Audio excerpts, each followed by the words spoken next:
వ్యాయామం అనేది మన ఆరోగ్యానికి చాలా అవసరం. అయితే వ్యాయామంతో పాటు మనం తీసుకునే ఆహారం కూడా ముఖ్యమే. ముఖ్యంగా వ్యాయామానికి ముందు తర్వాత తీసుకునే ఆహారం పైన శ్రద్ధ పెట్టడం చాలా అవసరం. కండలు పెంచడానికి, కొవ్వును కరిగించడానికి, బరువును వదిలించుకోవటానికి ప్రీ పోస్ట్ వర్కౌట్ మీల్స్ చాలా కీలకమని చెబుతారు ఫిట్నెస్ నిపుణులు. వ్యాయామానికి ముందు తర్వాత ఆహార విషయంలో తీసుకోవాల్సిన జాగ్రత్తల గురించి ఇప్పుడు తెలుసుకుందాం.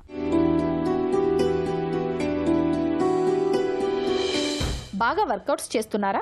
మరి దానికి ముందు తీసుకునే ఆహారం, తర్వాత తీసుకునే ఆహారంపై శ్రద్ధ పెడుతున్నారా? అలా చేయకుంటే సానుకూల ఫలితాలు ఆలస్యమవుతాయని చెప్తారు ఫిట్నెస్ నిపుణులు. కండలు పెంచడమైనా, కొవ్వులు కరిగించడమైనా, బరువు పెరగడమైనా, తగ్గడమైనా మన లక్ష్యం ఏదైనా సరే ప్రీ పోస్ట్ వర్కౌట్ మీల్స్ చాలా కీలకం. వ్యాయామానికి ముందు తర్వాత తీసుకునే ఆహారాన్ని విండో ఆఫ్ గ్రోత్ గా పిలుస్తారు. బరువు తగ్గాలనే తొందరలో కొంతమంది అసలేమీ తినకుండా వ్యాయామం చేస్తుంటారు. మరికొందరు అతిగా తినేస్తుంటారు. ఈ రెండు రకాల ధోరణులు ప్రమాదమని గుర్తుంచుకోవాలి. మనం తినే ఆహారం కసరత్తులు చేయడానికి శక్తినివ్వడమే కాదు, కండర కణజాలం దెబ్బతినకుండా కాపాడుతుంది. అందుకే మనం తీసుకునే ఆహారంలో ఎక్కువ కార్బోహైడ్రేట్లు, మధ్య స్థాయిలో ప్రోటీన్లు, తక్కువ కొవ్వు పదార్థాలు సమాహారంగా ఉండాలి. కార్బోహైడ్రేట్లు కసరత్తులు చేస్తున్నంతసేపు మనకి శక్తిని అందిస్తాయి. ప్రోటీన్లలోని అమైనో ఆమ్లాలు కండరాలు దెబ్బతినకుండా కాపాడతాయి.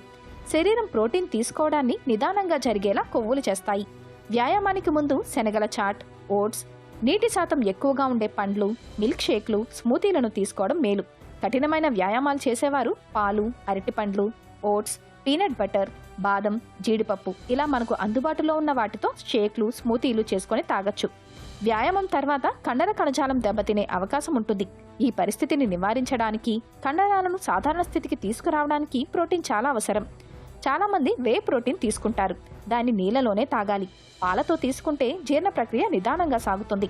వే ప్రోటీన్ కి బదులు పాలు, అరటిపండ్లు, గ్రిల్ చికెన్, బంగాళదుంప, మసాలా పన్నీర్, చెనా, ఎగ్ వైట్స్, పళ్ళు, ఖర్జూరాలు, పెసరట్టు, మిల్క్ దలియా, ఓట్స్ తీసుకోవచ్చు. ఉదయం వ్యాయామం చేసేవాళ్ళు ప్రీ వర్కౌట్ మీల్గా అల్పాహారం తీసుకోవచ్చు. కసరత్తులు ప్రారంభించే 15 నిమిషాల ముందు కావాలనుకుంటే గ్రీన్ టీ, బ్లాక్ కాఫీ తాగొచ్చు. సాయంత్రం పూట వ్యాయామం చేస్తున్నప్పుడు బ్లాక్ కాఫీ తీసుకోకపోవడమే మంచిది. వ్యాయామానికి ముందు అంటే 1-2 గంటల ముందు ప్రీ వర్కౌట్ మీల్ తీసుకోవాలి. తీసుకున్న ఆహారం వ్యాయామం చేసేటప్పుడు అసౌకర్యంగా అనిపించకూడదు. పోస్ట్ వర్కౌట్ మీల్ వ్యాయామానికి 1 గంట తర్వాత తీసుకోవాలి. కఠినమైన వ్యాయామాలు చేసేవారు కండరాల పునరుద్ధరణకు 1 గంటలోపే తీసుకుంటే మంచిది. ఇక ఖాళీ కడుపుతో వ్యాయామం చేయకూడదు.